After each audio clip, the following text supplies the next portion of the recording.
ओम शांति। आज 22 अक्टूबर 2025 आज की साकार मुरली के अनमोल मधुर महावाक्य सुनेंगे। मीठे मीठे बाबा के मीठे बच्चे, तुम जब किसी को भी समझाते हो या भाषण करते हो तो बाबा बाबा कहकर समझाओ, बाप की महिमा करो, तब तीर लगेगा। तुम जब किसी को भी समझाते हो या भाषण करते हो तो बाबा बाबा कहकर समझाओ, बाप की महिमा करो, तब तीर लगेगा। प्रश्न है, बाबा भारतवासी बच्चों से विशेष कौन से प्रश्न पूछते हैं? उत्तर है, बाबा कहते, तुम भारतवासी बच्चे जो इतना साहूकार थे, सर्व गुण संपन्न, 16 कला संपूर्ण, देवता धर्म के थे, तुम पवित्र थे। 16 कला संपूर्ण, सर्व गुण संपन्न, देवता धर्म के थे, तुम पवित्र थे, काम कटारी नहीं चलाते थे, बहुत धनवान थे, फिर तुमने इतना दिवाला कैसे निकाला है? कारण का पता है? बाबा पूछ रहे हैं भी, कारण का पता है? बच्चे तुम गुलाम कैसे बन गए? इतना सब धन दौलत कहाँ गंवा दिया? ख्याल करो। तुम पावन से पतित कैसे बन गए? तुम बच्चे भी ऐसी ऐसी बातें बाबा बाबा कह दूसरों को भी समझाओ तो सहज समझ जाएंगे। ओम शांति। ओम शांति कहने से भी बाप जरूर याद आना चाहिए। बाप का पहला पहला कहना है मन मना भव। जरूर आगे भी कहा है, तब तो अभी भी कहते हैं ना। तुम बच्चे बाप को जानते हो।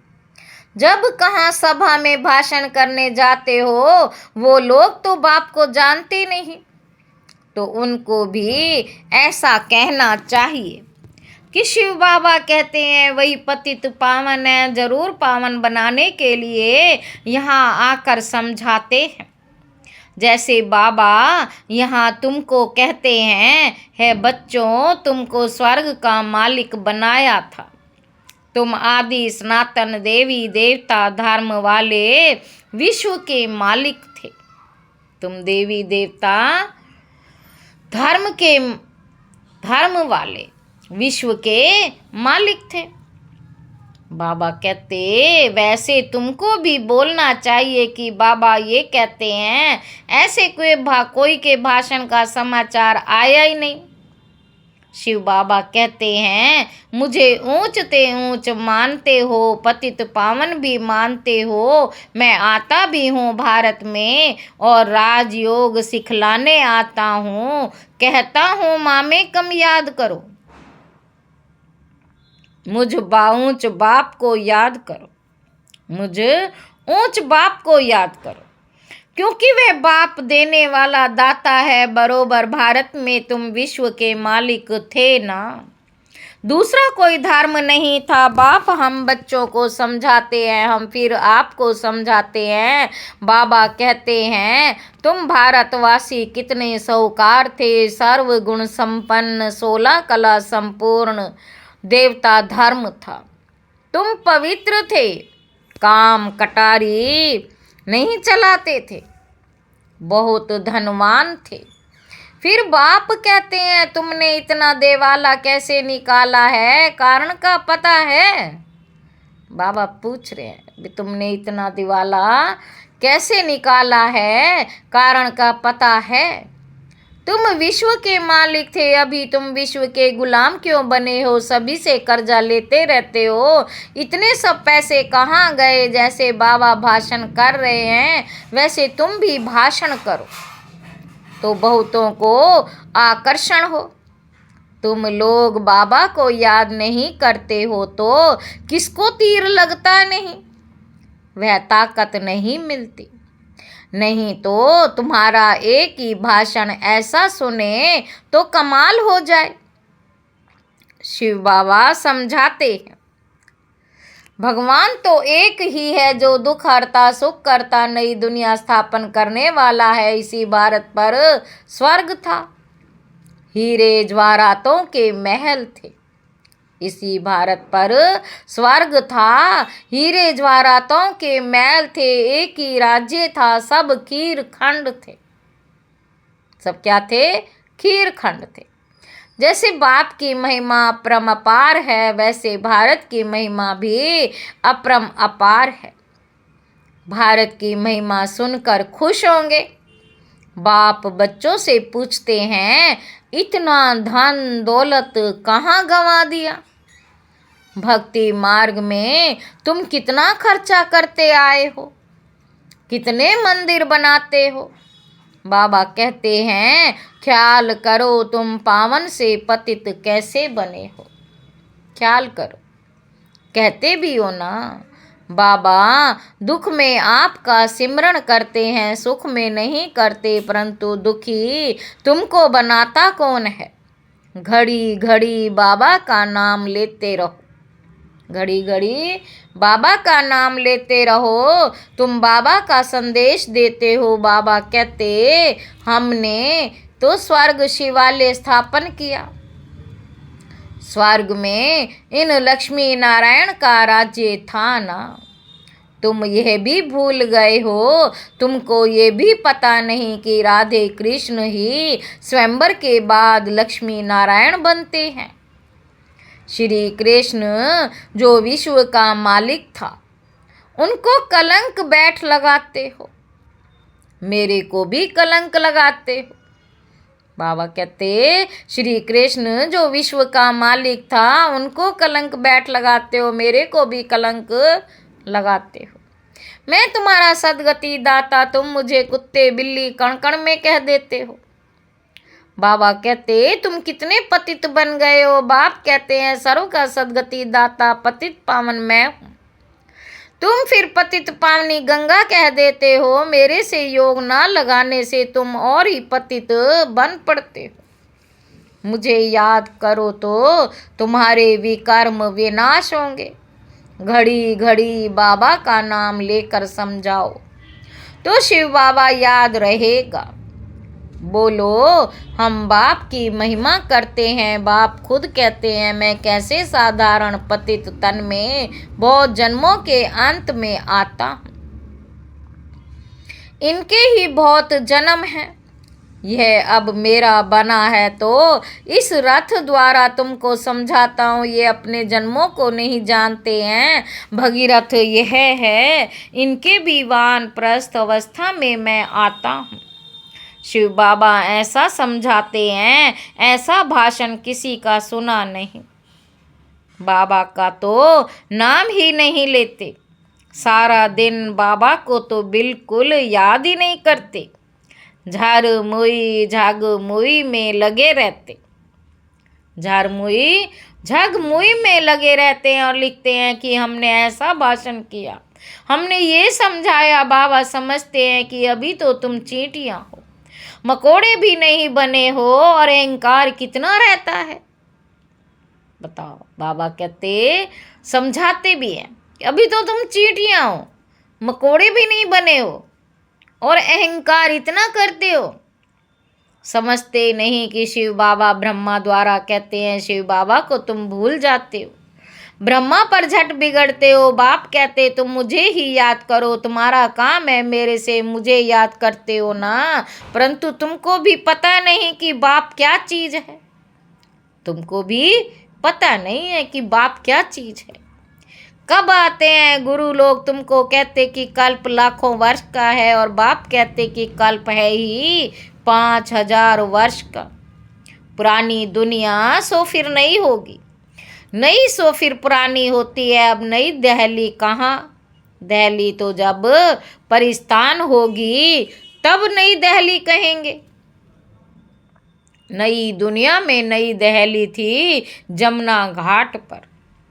उन पर लक्ष्मी नारायण के महल थे, परिस्तान था, अभी तो कब्रिस्तान होना है, सब दफन हो जाने हैं। इसीलिए बाप कहते, मुझ ऊंच ते ऊंच बाप को याद करो तो पावन बनेंगे।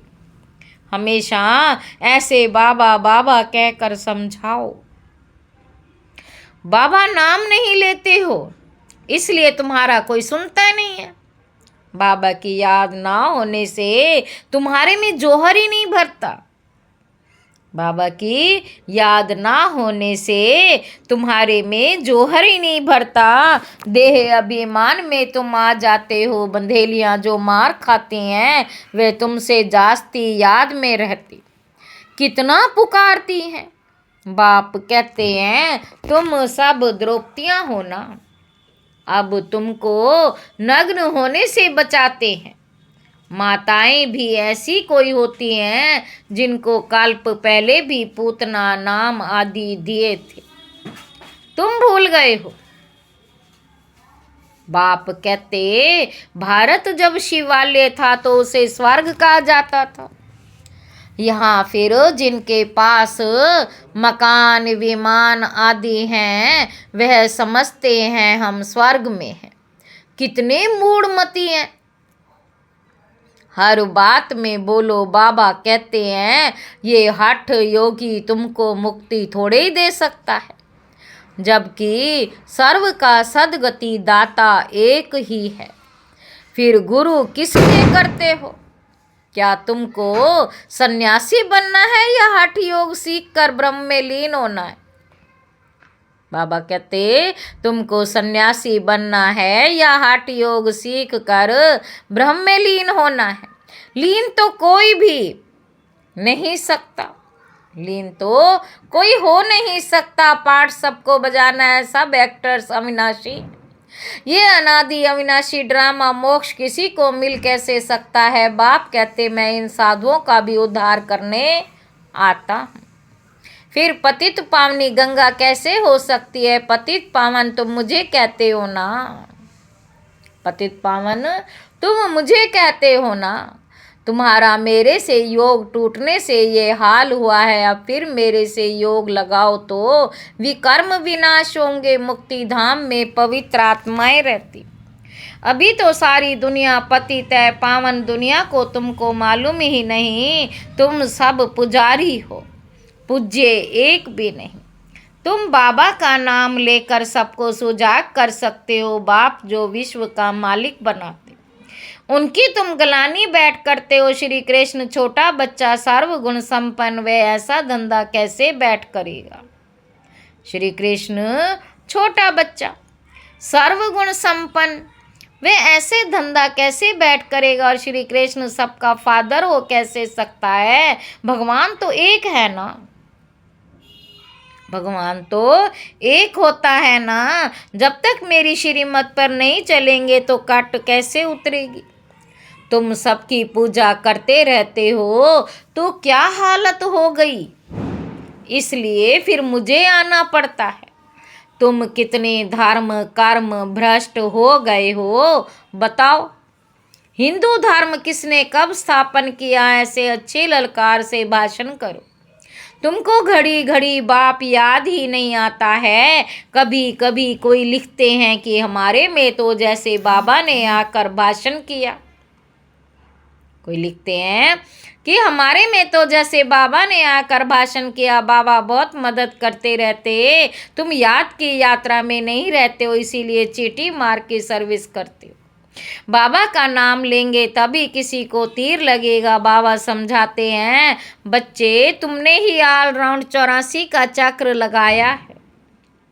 बच्चे तुमने ही ऑल राउंड 84 का चक्र लगाया है तो तुमको ही आकर समझाना पड़े। मैं भारत में ही आता हूँ। जो पूज्य थे वे पुजारी बनते हैं, मैं तो पूज्य पुजारी नहीं बनता हूँ। बाबा कहते यह तो धुन लगा देनी चाहिए। तुम जब ऐसे ऐसे भाषण करो, जब ऐसा हम सुने तब समझे कि अब तुम चींटी से मकोड़े बन रहे हो। बाप कहते मैं तुमको पढ़ाता हूँ, तुम सिर्फ मामे कम याद करो। इस रथ द्वारा तुमको सिर्फ कहता हूँ कि मुझे याद करो, रथ को थोड़े याद करना है। बाबा ऐसे कहते, बाबा ये समझाते, ऐसे ऐसे तुम बोलो, फिर देखो तुम्हारा कितना प्रभाव निकलता है। बाप कहते हैं देह सहित सभी संबंधियों से बुद्धि का योग तोड़ो। अपनी देह भी छोड़ी तो बाकी रही आत्मा, अपने को आत्मा समझ मुझ बाप को याद करो। कई कहते अहम ब्रह्मस्म, माया के हम मालिक हैं। बाप कहते तुम ये भी नहीं जानते कि माया किसको कहा जाता और संपत्ति किसको कहा जाता। तुम धुन को माया कह देते हो, ऐसे ऐसे तुम समझा सकते हो। बहुत अच्छे अच्छे बच्चे मुरली भी नहीं पढ़ते, बाप को याद नहीं करते तो तीर नहीं लगता, क्योंकि याद का बल नहीं मिलता, बल मिलता है याद से, जिस योग बल से तुम विश्व के मालिक बनते हो। बच्चे हर बात में बाबा का नाम लेते रहो, तो कोई कभी पूछे कह ना सके, कभी कोई कुछ कह ना सके। सर्व का भगवान बाप तो एक है या सभी भगवान हैं। बाबा कहते हम फलाने सन्यासी के फॉलोअर्स हैं। अब वे सन्यासी और तुम गृहस्थी हो, तुम फॉलोअर्स कैसे ठहरे? गाते भी हैं झूठी माया झूठी काया झूठा सब संसार, सच्चा तो एक ही बाप है, वह जब तक ना आए तो हम सच्चे नहीं बन सकते हैं। मुक्ति जीवन मुक्ति दाता एक ही है, बाकी कोई भी मुक्ति थोड़े दे देते। मुक्ति जीवन मुक्ति दाता एक ही है, बाकी कोई भी मुक्ति थोड़े देते हैं जो हम उनके बने। बाबा कहते ये भी ड्रामा में था, अब सावधान हो, आंखें खोलो। बाबा ऐसे कहते ये कहने से तुम छूट जाएंगे, तुम्हारे ऊपर कोई बकवाद नहीं करेंगे। त्रिमूर्ति शिव बाबा कहना है, सिर्फ शिव नहीं त्रिमूर्ति को किसने रचा, ब्रह्मा द्वारा स्थापना कौन कराते, क्या ब्रह्मा क्रिएटर है? ऐसे ऐसे नशे से बोलो तब काम कर सकते हो, नहीं तो देह अभिमान में बैठ भाषण करते हैं। बाप समझाते हैं ये अनेक धर्मों का कल्प वृक्ष है, पहले पहले है देवी देवता धर्म, अब वह देवता धर्म कहाँ गया? लाखों वर्ष कह देते, यह तो 5000 वर्ष की बात है। तुम मंदिर भी उन्हों के बनाते रहो। दिखाते हैं पांडवों और कौरवों की लड़ाई लगी, पांडव पहाड़ों पर गल मरे, फिर क्या हुआ? मैं कैसे हिंसा करूँगा? मैं तो तुमको अहिंसक वैष्णव बनाता हूँ। काम कटारी ना चलाना, उसको ही वैष्णव कहते हैं, वह है विष्णु की वंशावली। अच्छा, मीठे मीठे सिक्के लदे बच्चों प्रति माता पिता बाप दादा का याद प्यार और गुड मॉर्निंग। रूहानी बाप के रूहानी बच्चों को नमस्ते। हम रूहानी बच्चों की रूहानी बाप दादा को याद प्यार और गुड मॉर्निंग। नमस्ते बाबा, नमस्ते, शुक्रिया बाबा, शुक्रिया। धारणा के लिए मुख्य सार, सर्विस में सफलता प्राप्त करने के लिए अहंकार को छोड़ हर बात में बाबा का नाम लेना है, याद में रह सेवा करनी है, झारमोई झागमोई में अपना टाइम वेस्ट नहीं करना। दूसरा पॉइंट है सच्चा सच्चा वैष्णव बनना है, कोई भी हिंसा नहीं करनी है, देह सहित सभी संबंधों से बुद्धि योग तोड़ देना है। वरदान है हांजी के पाठ द्वारा, हांजी के पाठ द्वारा सेवाओं में महान बनने वाले, सर्व की दुआओं के पात्र भव। कोई भी सेवा खुशी उमंग से करते हुए सदा ध्यान रहे कि जो सेवा हो उसमें सर्व की दुआएं प्राप्त हो, क्योंकि जहाँ दुआएं होंगी वहाँ मेहनत नहीं होगी। अभी यही लक्ष्य हो कि जिसके भी संपर्क में आए उसकी दुआएं लेते जाएं। हांजी का पाठ ही दुआएं लेने का साधन। हाँ जी का पाठ ही दुआएं लेने का साधन है। कोई रोंग भी है तो उसे रोंग कहकर धक्का देने के बजाय सहारा देकर खड़ा करो। कोई रोंग भी है तो उसे रोंग कहकर धक्का देने के बजाय सहारा देकर खड़ा करो, सहयोगी बनो, तो उससे भी संतुष्टता की दुआएं मिलेंगी। जो दुआएं लेने में महान बनते हैं वे स्वतः महान बन जाते हैं। स्लोगन है, हार्ड वर्कर के साथ साथ अपनी स्थिति भी हार्ड मजबूत बनाने का लक्ष्य रखो। अव्यक्त इशारे, स्वयं और सर्व के प्रति मनसा द्वारा योग की शक्तियों का प्रयोग करो। योग का प्रयोग अर्थात अपने शुद्ध संकल्पों का प्रयोग तन पर, मन पर, संस्कारों पर अनुभव करते आगे बढ़ते जाओ। इसमें एक दो को नहीं देखो, ये क्या करते, ये क्या नहीं करते, पुराने करते व नहीं करते, ये नहीं देखो। पहले मैं इस अनुभव में आगे आ जाऊं, क्योंकि यह अपने आंतरिक पुरुषार्थ की बात है। जब ऐसे व्यक्तिगत रूप में इसी प्रयोग में लग जाएंगे, वृद्धि को पाते रहेंगे, तब एक एक के शांति की शक्ति का संगठित रूप में विश्व के सामने प्रभाव पड़ेगा। अच्छा, ओम शांति।